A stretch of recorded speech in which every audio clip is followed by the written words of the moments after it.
Salut Oscar, j'ai des petites questions pour toi aujourd'hui. Alors, je te suis sur les réseaux, je vois tes comptes Instagram et TikTok, mais j'aimerais savoir réellement qu'est-ce que tu fais en fait concrètement, qui es-tu? Salut, merci du coup pour ton interview.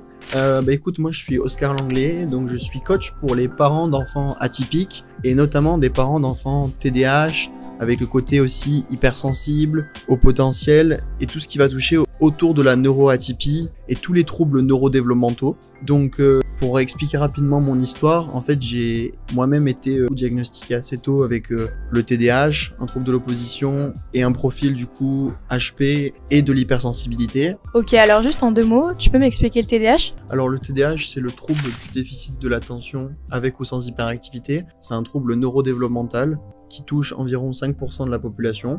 Il va avoir du coup 3 grands volets, la tendance à l'inattention, donc des difficultés de concentration, des difficultés à retenir les consignes, et des fautes d'étourderie. Le volet sur l'impulsivité, donc une difficulté à gérer son impulsivité, à gérer ses émotions, notamment la colère, la frustration, et ses émotions en général, et l'hyperactivité qu'on pourrait voir dans le quotidien avec des mouvements répétitifs au niveau de l'hyperactivité motrice, des jambes, cliquer du stylo, avoir du mal à rester en place, à se dandiner, ou alors de l'hyperactivité mentale avec des bombardements incessants de pensées qui sont des pensées qui n'ont pas forcément de lien entre elles et qui n'aboutissent pas forcément à une réflexion. Donc pour faire simple, le TDAH c'est vraiment un trouble lié à la régulation au niveau des neurotransmetteurs, donc au niveau des messagers du cerveau. Donc la personne TDAH elle va être soit trop concentrée, soit pas assez concentrée, soit trop dans l'émotionnel et dans l'hyperactivité émotionnelle ou pas assez, soit avec un pic d'énergie ou alors des pics de fatigue. Donc le TDAH, c'est un trouble qu'on a dès la naissance et qu'on va garder du coup tout le long de sa vie. Et on peut mettre des stratégies du coup compensatoires pour mieux aller.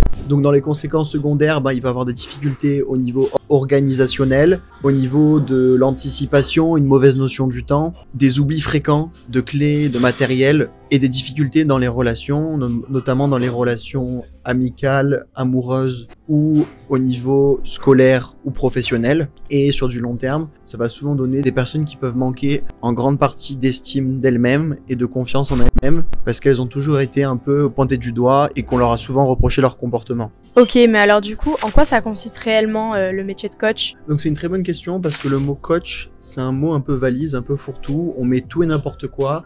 C'est un métier qui est aujourd'hui non réglementé, donc tout le monde peut s'auto-proclamer coach. Mais donc ce qui est important de bien comprendre, c'est que dans mon activité en tant que coach, il y a 2 formes de coaching. On va appeler dans un premier cas le consulting, c'est-à-dire que je vais donner des conseils pratiques et des astuces pratiques au quotidien pour aider les enfants, les ados, les parents et les familles TDAH avec un conseil pratique vis-à-vis de mon vécu en tant que personne TDAH, mais aussi avec mon expérience professionnelle et les centaines et centaines de familles que j'ai pu accompagner et personnes TDAH. Donc ici, on est plus dans du consulting où on donne des conseils et non pas du coaching. Et il y a la deuxième casquette que j'ai, que j'appelle ça du coaching profond, où là, du coup, j'ai été formé à la PNL, à l'analyse transactionnelle, à la systémie et à de nombreuses grilles de lecture qui me permettent de faire du coaching profond, c'est-à-dire que c'est beaucoup d'écoute active, de questionologie, et ça permet à la personne en face de trouver ses propres réponses vis-à-vis de ses propres problématiques. C'est-à-dire qu'ici, je ne donne pas de conseils, mais j'aide la personne à réfléchir avec elle-même dans sa propre façon de penser. Ok, je comprends, mais alors du coup, c'est quoi la différence avec un psychologue? Donc la grande différence entre un psy et un coach, c'est l'approche qui n'est pas la même. Le psychologue, il va être beaucoup plus orienté sur le passé, direction le présent et axé sur le pourquoi. Pourquoi est-ce que la personne a cette problématique-là? Et souvent, les thérapies chez les psychologues sont beaucoup plus longues et se passent sur plusieurs mois, alors que le coach, ça va être beaucoup plus orienté sur le présent vers le futur et axé sur le comment. Comment est-ce que la personne fait pour rester dans sa problématique ou pour sortir de sa problématique? Donc généralement, c'est beaucoup plus court et beaucoup plus intense et beaucoup plus directif. Les 2 approches, le psychologue et le coach, sont très complémentaires, mais ce ne sont en aucun cas les mêmes métiers, quoi. Ok, alors je comprends mieux, mais du coup, j'aimerais bien que tu me fasses un exemple concret d'une famille que tu as accompagnée, comment ça s'est fait, comment ils t'ont contacté, les résultats que tu en as eu, pour avoir une vision un peu plus concrète de ce que tu fais. Donc, bien évidemment, ça dépend des profils des familles. Il y a des mamans solo, il y a des familles recomposées, ou il y a des couples. Mais là, je vais te prendre un exemple d'un couple qui m'a contacté. Donc, tout simplement, ils sont tombés sur mes vidéos sur les réseaux sociaux. Et puis, ils ont décidé du coup de prendre contact avec moi en s'inscrivant à ma conférence en ligne et en m'envoyant un message sur WhatsApp pour savoir si, tout simplement, je pouvais les aider. Donc on a fixé un premier rendez-vous ensemble et dans ce premier rendez-vous, je suis allé analyser en profondeur leur situation pour savoir si je pouvais les aider, si ils avaient une situation adaptée du coup à ce que je pouvais leur apporter. Et après un appel, j'ai pu du coup me rendre compte que ils avaient un profil éligible. Donc je pouvais clairement les aider avec leur enfant TDAH top. Eux, ce qui les intéressait beaucoup, c'était mon profil d'ancien enfant en TDAH top, donc avec des comportements opposants, conflictuels, qui avaient vu de nombreux professionnels, des psychiatres, des neuropsychologues, des psychologues, qui sont allés faire de nombreuses méthodes et thérapies dans des centres spécialisés, avec la méthode REACT, la méthode Barclay, mais qui n'ont jamais réellement trouvé des solutions claires, concrètes, pour eux les aider dans leur parentalité avec leur enfant TDAH top de 14 ans. Donc suite à notre appel, je me suis rendu compte que je pouvais les aider concrètement. Ils étaient volontaires et partants. Du coup, on est parti sur un accompagnement en distanciel parce qu'ils n'étaient pas dans ma région, avec 2 séances par mois en visioconférence, avec des exercices à faire entre les séances et où on travaille la relation avec leur enfant atypique TDAH top, où je les aide à travailler leur approche et la relation avec leur enfant atypique TDAH top.